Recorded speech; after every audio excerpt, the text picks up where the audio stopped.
With the first concert, most people were just coming to hear the music, but I think that a lot of people, once they got here, learned a tremendous amount about what's actually happening in Tibet, and I think a lot of press came out about what was happening there. I'm very pleased to introduce a great friend of all of ours and a longtime supporter of Tibet, Adam Yauk.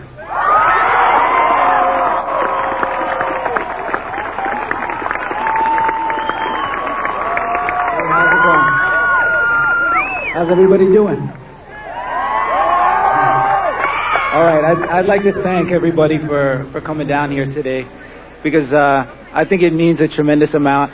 I'm sure a lot of people have said this already today. I didn't hear everybody's speeches, but I think that the Tibet issue has really come to represent world peace.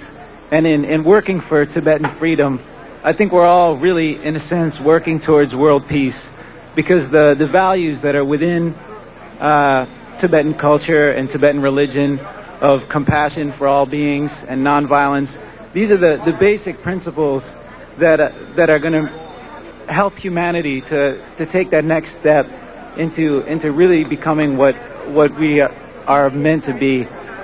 And so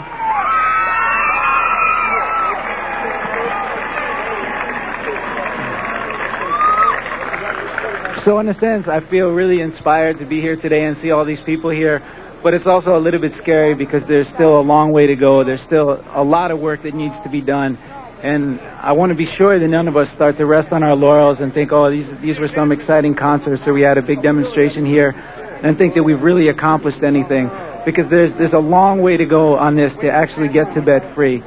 And I think it's evident in the speeches that Clinton has been making, and the approach that Bill Clinton has been taking over his entire time in office. It's really clear that human rights is not something that's important to him. And in particular, where Tibet is concerned, he showed that it's not at all important to him, and that he's clearly put big business, especially the people who have made campaign contributions to him, ahead of human rights.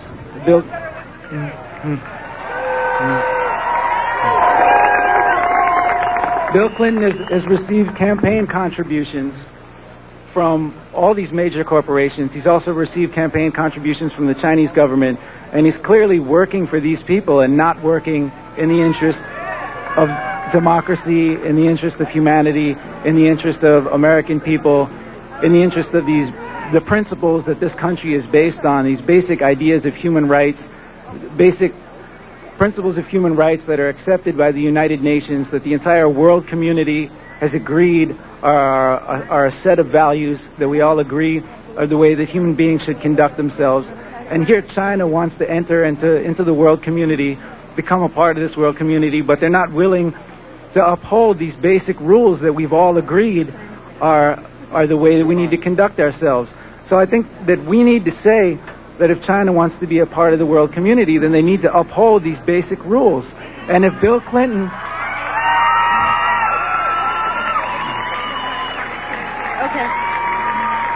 If Bill Clinton is going to be going over to China and negotiating with them, making deals for us to bring our trade in there, for our big business to make money and to sell our products over there, then it's his responsibility to make sure that he upholds that. And I think that it's all of our responsibility to put that pressure on him and to let Bill Clinton know that he's not going to get away with this, that this is going to be remembered.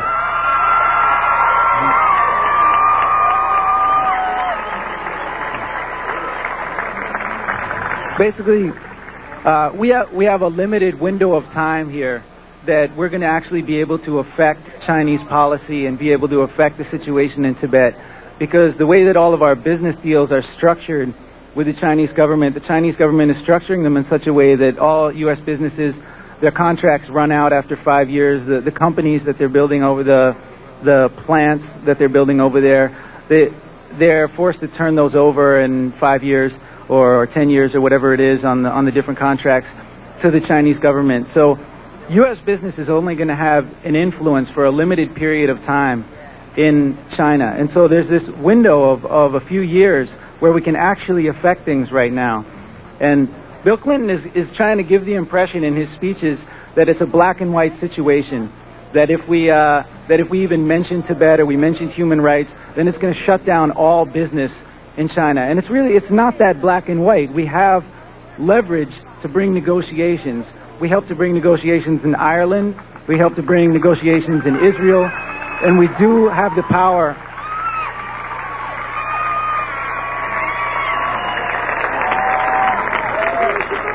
We do have the ability to influence the Chinese, and it is not such a black and white situation. And if we're going to be bringing all this money in there, then we have a very strong hand. And actually, by Bill Clinton saying these things, by him making it appear as such a black and white situation, he's giving up a lot of his negotiating power. So in a sense, it's kind of disappointing, but I think we should just keep the pressure on him, and we should just make sure that he knows that we're not going to forget about this.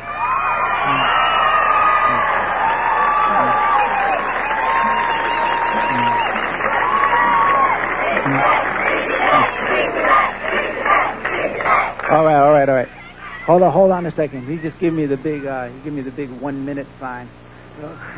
So I'm gonna just say, I think that the outcome of the Tibet situation is really going to be a landmark for where humanity is headed in the future. I think that if the Tibet situation has a nonviolent resolution to their conflict, if they gain their freedom, I really believe that these values of compassion are going to spread throughout humanity, that it's going to be an example of nonviolent resolution to conflict. And conversely, if it does not succeed, I think that's a real symbol of where humanity is headed in the future. It'll be clear that we're putting greed and profiting before human rights, and I think that it's going to really show the future of where humanity is heading. And I think that we're probably going to continue using violence to resolve conflict. So I would just like to ask everybody to please stay focused on this topic and to learn as much as they can about it. And I'd also just like to thank everyone again for coming down. And free Tibet! Free Tibet! Free Tibet!